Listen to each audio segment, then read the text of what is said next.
We do have Scott. This is Scott Dillon. He is with us this morning to share a little bit.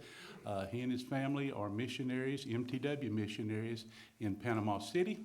And he's going to share with us and tell a little bit about his ministry and his family and how we can be praying for them. But I'm going to let him talk in a minute, but I'm going to talk a while first. I want to tell you how good God is and how this came about.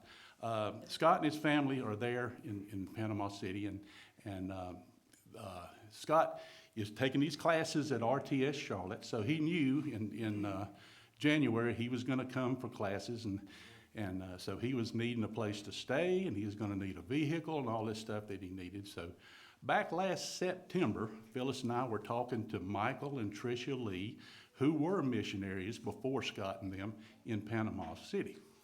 And so we were just talking to them, and I said, hey, who's in Panama now? And so he told us about Scott. And so Phyllis and I went on this cruise, and we thought it'd be great if we could meet Scott. So we called him and talked to him, and he was gracious enough, he and his wife, to come pick us up off the ship and show us around Panama City, and we had lunch, and he didn't know us from anybody. So anyway, while we're talking, he said, yeah, I'm coming to Charlotte in January to take some classes. And we said, well, yeah, have you got a place to stay? And he said, well, maybe, I don't know for sure. And I said, well, we got a mission house if you need a place to stay. So he's staying in our mission house. And then we have a vehicle. He said, I'm going to need a vehicle too. I said, well, we got an extra car. So God worked all that out. It's amazing how he does things. So I'm going to let him talk to you now. All right? Thank you, Tracy. It truly is always surprising. Even I guess I do look young. Yes. I guess, and then you hear that I'm studying classes at seminary. You think, yeah, this guy's maybe like 25. Is that what you're all thinking? Yeah. I'm on vacation. You see, I have 5 teenagers at home, so this is my cruise. All right. So I'm happy. No, it truly is a pleasure to be here and worshiping with you all. Sometimes missionaries were more like moochinaries, and it's rare that I even ask for things. And when Tracy and Phyllis visited us in Panama, I really felt just an immediate confidence with them, and that extends to all of you. So thank you for receiving me here this morning. And just as we were just singing that song, I was thinking, Our little church in Panama City, Panama, not Florida, right? Our church in Panama City is actually singing that exact same song in Spanish this morning. And it's 10:47, so we probably haven't started service yet there, so it might not be at the same time, but it is just great to see how the Lord works things.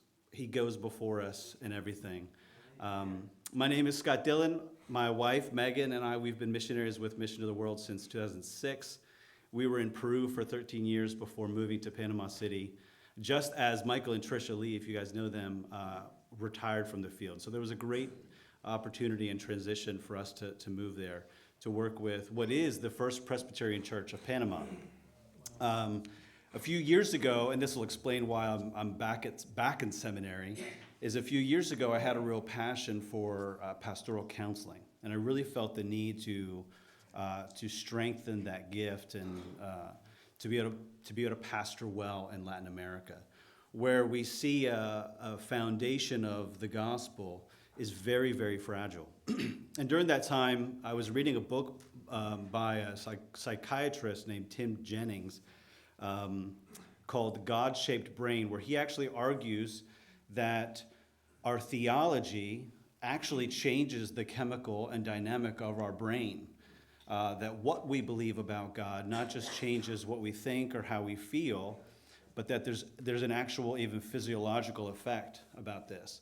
And so as I was studying that, it really just made me think that how important it is that what we believe about God is true, that it's the truth. And in many parts of Latin America, the gospel has made some inroads, and there is an evangelical church, or there are some churches there, but oftentimes that church has a very weak foundation of what we would consider the sufficiency of Scripture.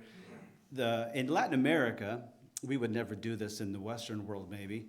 But in Latin America, it's totally okay to add to Scripture. The idea, our relationship with the Lord includes a continuing of revelation. And so it's totally okay to mix other belief systems into Christianity and into what we believe. And of course, all of this does is just create confusion, especially in terms of what we were talking about this morning in Romans chapter 7. And these ideas that the law, which is good, is also what brought us to the realization that we are dead on the inside. And so in Panama, a very strategic city, Panama City is a central hub for commerce, for businesses. Many international companies have a hub there in Panama to be able to reach the rest of Latin America. It's obviously it's a financial safety net. It's like kind of the Swiss bank of Latin America. We have the Panama Canal, which obviously is very significant in its importance in the world. And so Panama City is a very strategic place, but there's very little to no Reformed churches. There's one Reformed Baptist church, and then we're working with the first ever Presbyterian church in Panama. So this is pretty exciting. Just last month, 2 months ago in November, we had our first General Assembly, and I say that, it's very silly. I think we're 5 of us. We had our first beginning kind of seedlings, saplings, whatever you want to call it. But the Lord is doing really, really great and exciting things. So I have the privilege to serve as the church planner there in Panama City, doing a lot of ministry and counseling. And I have, like I said, 5 kids, 2 of whom are adopted from Peru. So you can be praying for our church plant there. There's just a lot of opportunity for growth as we see people, especially in Latin America, moving back into the cities.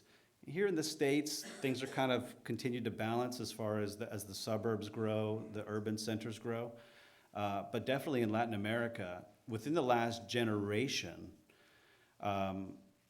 we've seen urban centers going from representing 20% of the total population to 80%. So in about 50, 60 years, we've seen a significant shift of people moving back into the cities.